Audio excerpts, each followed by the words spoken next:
大家好，我是张根和医师。那今天呢，诊后10分钟呢，一样跟大家分享一个耳鼻喉科常见的一个疾病。这次要讲的是扁桃腺肥大。那扁桃腺是我们这个人体上就是一个正常的，算是一个器官，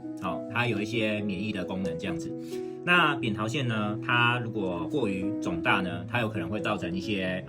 睡眠呼吸的问题，包括就是睡觉的时候可能会阻塞你的这个呼吸道，那造成我们睡觉的时候呢，可能会有呼吸中止症缺氧的一个问题这样子。那这个问题呢，它有可能会出现在小朋友，可能是5、6岁的小朋友。那也有可能呢，它会出现在成人，比如说30、40岁的成人呢，都有可能这样子。那这样子的问题呢，通常就是在门诊医师会评估他的这个扁桃腺的大小，然后还有配合他临床症状呢，建议他是不是有需要进一步的手术治疗这样子。那我们呢，就是在介绍前呢，我们来看一下这个是我们开刀的一个患者他这个就是扁桃腺，这个是嘴巴嘛，那一个大概6岁的小朋友这样子，嘴巴他跟你面对面嘛，这是嘴巴的右边，嘴巴的左边，那右边有一个扁桃腺，左边有一个扁桃腺，上面是悬雍垂这样子。那这个扁桃腺算是很大因为我们手术的时候把扁桃腺嘴巴撑开，它中间会稍微拉开。那晚上睡觉的时候，如果没有特别的将嘴巴撑开的话，其实扁桃腺是稍微合过来，几乎是把它的这个口腔的口咽部的地方给阻塞。那对小朋友来讲，这个睡觉的时候，当然就是呼吸道都被阻塞了，就会有一些缺氧还有睡眠品质障碍的问题这样子。那所以说这种扁桃腺过于肥大的，那我们在门诊呢就会建议说，我们让它这个扁桃腺做一些适当的处理，那这样可以让小朋友的呼吸道得到一个畅通的一个这个状态这样子。好，那扁桃腺呢，有时候呢，它会讨论到说，我们手术的时候到底是扁桃腺要全部切掉，还是就是让它缩小，那这个是一个很就是常常会被讨论到的一个问题那我们呢来就是跟大家解说一下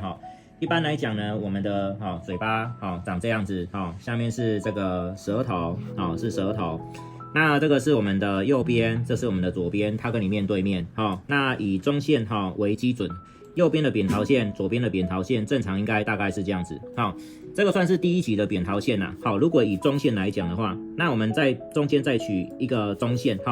假设这个是第1级，那假设这个扁桃腺呢到了大概中线呢，这个叫做第2级的扁桃腺第2级的扁桃腺。那假设再更大一点呢，到这个大概超过2个中线跟中线的中间这样子，这个叫做第3级的扁桃腺。那假设这个扁桃腺再更大呢几乎就是已经就是到了中线的位置呢，这个叫做第4级的扁桃腺这样子好，这个是扁桃腺嘛，假设它是这样子大然后大都是有各种不同的级数。好，那我们来看一下这一张就是说这个大概中线在这边嘛，中线在这边嘛，所以说它已经快要左边的话，这个已经快接近第3、第4级的这个位置了。然后右边的话呢，大概第2级超过一点到第3级的这个位置这样子。一般来讲扁桃腺第3级到第4级的一个状态基本上就算是很肥大基本上呢，它算是一个结构的一个问题，比较容易造成这个呼吸道的阻塞，是需要进一步的手术处理的这个状态这样子它这个大小。那扁桃腺相对来讲，我们的呼吸道的位置在哪边呢？我们相对的呼吸道的位置在这样子，我们的鼻子嘛，我们的舌头然后呢就是我们的鼻咽部这是悬雍垂，这是会阴软骨，下面是喉咙，后面是食道这样子。一般来讲呢，我们的呼吸道呢会从鼻子，然后就是一路到喉咙。那舌头的后面呢，刚好就是扁桃腺的位置所以说呢，假设这个扁桃腺呢过于肥大的话呢，那它这个鼻子后面的这个呼吸道就会被阻塞，那它可能就是会有一些张口呼吸的这个问题因为后面这个地方没办法吸到空气嘛，就必须要从嘴巴，那也会造成打呼张口呼吸的这个问题。那有时候扁桃腺很大呢，基本上呢也会造成一些除了呼吸的问题，譬如说它的扁桃腺很大那有时候鼻子后面吸不到气，张口呼吸小朋友的嘴巴就会开开的。那有时候呢，嘴巴要同时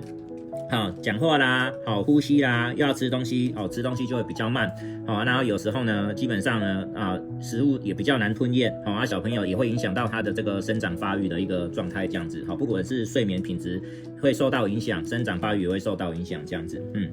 那一般来讲呢，如果假设是一个比较肥大的扁桃腺，那我们呢，如何要来做一个适当的治疗呢？那我们有时候就是会评估它是不是需要做一个扁桃腺的这个切除的手术。好，那假设我们今天呢有一个小朋友呢，他的这个扁桃腺是这样子，好，以中线为基准，他假设是一个第3期的肥大，好，两边的这个扁桃腺都有这个肥大的一个状态这样子，那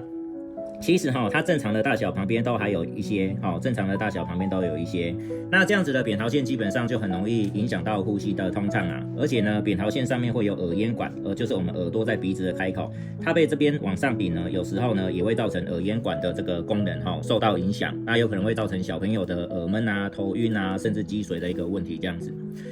那一般来讲呢，我们大部分的以前传统的手术呢，就是做扁桃腺的切除，扁桃腺的切除，扁桃腺的切除它就是把它扁桃腺整个都把它拿掉，把它整个扁桃腺都拿掉，那它旁边当然就是会就是空空的啦，空空的，手术完之后呢，它的扁桃腺的伤口基本上就会这样子，这样子，空空的这样子，那另外一种方式呢，就是说扁桃腺呢，基本上呢就是保留它的正常的大小，那把它的这个肥大的地方呢，把它去除，保留它正常的大小。那一般来讲呢，扁桃腺呢，对我们的人体呢，过往的研究是发现说，它在大概5、6岁前还有一些免疫的功能。那在5、6岁之后呢，它的这个免疫的功能呢，会被我们的身体的一些淋巴组织啊，还有这个血液的一个淋巴的功能做取代这样子。所以说它的功能相对来讲就不是那么的重要。不过就是现在有一些研究发现扁桃腺它本身呢也是会有一些结构上的一个功能，譬如说它可以就是侦测感冒的一个发作的一个情况啊，那还有就是说它舌头后面口咽部的地方呢，扁桃腺本身也有一些支撑的一个效果。所以说在近期的一些睡眠的一个内视镜的检查，发现说有一些患者他扁桃腺如果做了一个全切除的一个状态的话呢，其实他舌根后面的这个后导阻塞的情况呢，好像是有变得反而会变得比较恶化的一个情况这样子。所以说呢，我们在评估患者是不是需要手术的时候呢，其实也可以跟家属讨论一下这个部分。其实我们现在大部分像扁桃腺肥大的部分呢，我们可以让它把肥大的地方去除掉，那保留本身扁桃腺正常的大小。那这样子呢，基本上可以保留它目前的功能。那第二个呢，也可以呢维持它支撑我们侧咽壁的这样子的一个功能。那此外呢，还有一些好处啦，就是说因为我们这个扁桃腺旁边呢是附着我们的这个肌肉，那肌肉后面呢又有血管2条比较明显的血管。那所以说呢，我们在做这个手术的时候呢，如果你今天是全切除的时候呢，你会就是必须要把扁桃腺跟肌肉中间做分离。但是当然我们有很多能量器械，低温的能量器械可以减少这样子的一个肌肉跟扁桃腺中间分离造成的烧灼的这样子的一个疼痛。不过基本上不管你用什么样的器械，只要是跟肌肉分离的过程都还是会让术后的这个疼痛的感觉比较明显这样子。但是你今天如果只是把肥大的地方切除掉，让它的这个肌肉层都还在外侧的话呢，基本上呢它的这个疼痛的感觉呢都会少很多。那第二个呢，就是说我们的这个肌肉层外面呢，还有就是一些比较深部的血管有时候我们在手术的时候呢，如果你做全切除的话呢，它的血管呢会就是看起来好像没有什么流血，但是呢很偶尔会遇到说手术后呢，大概可能病人出院了，或者是大概6、7天左右呢，他的可能是手术中在做电烧或者是烧灼的时候，有一些血管表面上受伤了。那他在这个手术完之后，在愈合的过程中呢，他的血管呢破掉了产生这个出血的一个状况。那这个出血有时候呢它还是需要在全身麻醉进去，再做一个电烧或者止血它才有办法止住这样子的一个出血的状态啦。这种地方如果出血的话，相对来讲术后当然会比较危险这样子。所以说如果我们今天只是把扁桃腺肥大的地方切除掉，血管都还留在外面的话呢，基本上相对来讲是安全许多啦。因为这样子的话，基本上不会去伤到肌肉层，也不会影响到血管的这样子的一个表面的结构，可以大幅的降低术后这个出血的这样子的一个问题这样子。不过不管怎样的一个方式你就算是局部切除，我们扁桃腺表面的伤口基本上在整个术后恢复的过程大概也要3个礼拜，它才可以完全长回正常，好，正常的表面。好，我们看这个，假设我们这个扁桃腺这么大，那我们把肥大的地方去除掉，保留正常的大小，它表面上的这个伤口也大概要3周，它才可以完全恢复正常的表面这样子。好，那当然肌肉啊，还有血管都还在外面嘛。好，相对来讲可以降低就是术后疼痛，也可以降低术后出血的一个问题，这样子相对来讲是这样子。不过它的表面的伤口在3周之内呢，我们可能有一些硬的东西啦，像芭乐、凤梨、西瓜，尽量避免。还有不能吃一些像有鱼刺的东西，因为这个如果术后吃鱼的话，刺到伤口有可能会造成感染这样子。好，那这种情况呢，必须就是做这个扁桃腺体积缩小的一个状态呢，通常是肥大扁桃腺肥大的患者，它有可能出现在小朋友，也有可能出现在成人。成人的30-40岁啊，40-50岁都有可能有这样子的一个问题来做解决。那他思考的路径基本上是差不多的，好，那可是呢，这样子听起来好像是我们只要保留这个扁桃腺正常的结构，做局部切除就 OK 了。那是不是就都不可能需要去做这个全切除呢？其实非也。有一些患者呢，他可能还是需要做扁桃腺比较全部的切除，可是相对来讲就要承担一些术后可能会比较疼痛啊，还有就是出血的风险。怎么样的一个情况呢？其中一种情况就是慢性发炎因为有时候呢，扁桃腺呢，它做切除并不一定是它肥大造成呼吸道的阻塞，有可能是因为它长期慢性发炎，而有可能是里面有一些结石啊，慢性发炎。那它的症状并不是一些像呼吸中止症的问题，它有可能是喉咙常常会怎样刺痛。会不舒服，然后会觉得喉咙卡卡的这样子。那常常反复发炎，而且会有喉咙异物感，甚至常常会有一些口臭的一个问题产生呢，它就是会做扁桃腺的手术。那一般来讲呢，我们有时候在这种手术之前呢，有可能会做一个电脑断层，不用打显影剂，来看一下它扁桃腺结石的位置。有的位置呢，它比较趋向于在内侧。那手术中呢，如果它扁桃腺的这个整个发炎的状态呢，并没有说很严重。什么叫很严重呢？就是说，如果真的手术的时候，有时候它扁桃腺慢性发炎比较严重，我们在把扁桃腺做分离的时候，甚至有一些脓会流出来，那就是慢性发炎很久了。像这一种比较严重的话呢，还是会建议把扁桃腺全部切除，因为他今天开刀，他就想要解决他的问题嘛。你如果只是做局部切除，它里面发炎的地方都还有脓在那边慢性发炎的话，那他当然手术完之后，他都还会有一个症状啊。所以说，如果手术中发现说，他那个扁桃腺慢性发炎是比较明显、比较严重的话呢，那他可能就是要做全切除才可以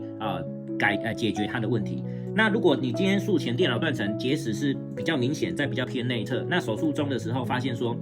它的脓液呢基本上没有很明显，外层的这个扁桃腺看起来大致上都还 OK 的话呢，那在适当的 case， 也许还有一部分的扁桃腺可以保留贴在这个黏膜上，肌肉层上面，这样子的话可以减少术后疼痛和出血的问题，这样子。不过这个部分呢，就是要跟患者呢讨论，因为如果是慢性发炎的话呢，一般来讲它就是长期会发炎、刺痛异物感的话呢，基本上如果要比较保险，说手术完之后可以解决他的问题的话呢，一般来讲全切除可能对他来讲是一个比较合适的一个方式，这样子。那当然还有一些扁桃腺是上面长肿瘤啊，可能乳头瘤很大啦，或者是它本身怀疑可能是有问题的，必须要做切除来做化验，看看是不是癌症的。那一种情况的话，当然就有可能会做到全切除的这样子的一个方式，这样子。好，所以说呢，基本上扁桃腺呢，它有可能因为肥大需要做手术来让它的体积缩小。那方式呢，基本上呢有全切除和局部切除，让它维持正常大小。那目前来讲呢，部分切除呢是相对来讲是比较符合我们正常生理的结构的保持，还有降低术后不适的这样子的一个方式，这样子。那但是在某一些情况，像发炎的一个慢性发炎的状态呢，全切除呢也有可能是一个我们必须要跟患者沟通，然后来做一个根治性的治疗性的一个手术方式。所以说两种的情况呢，都还是有需要它这种手术方式的一个这个情况这样子。好，那今天呢就是诊后10分钟跟大家介绍一下说扁桃腺它本身在肥大和发炎相对来讲在手术治疗的过程的差异这样子，希望大家有更进一步了解，谢谢。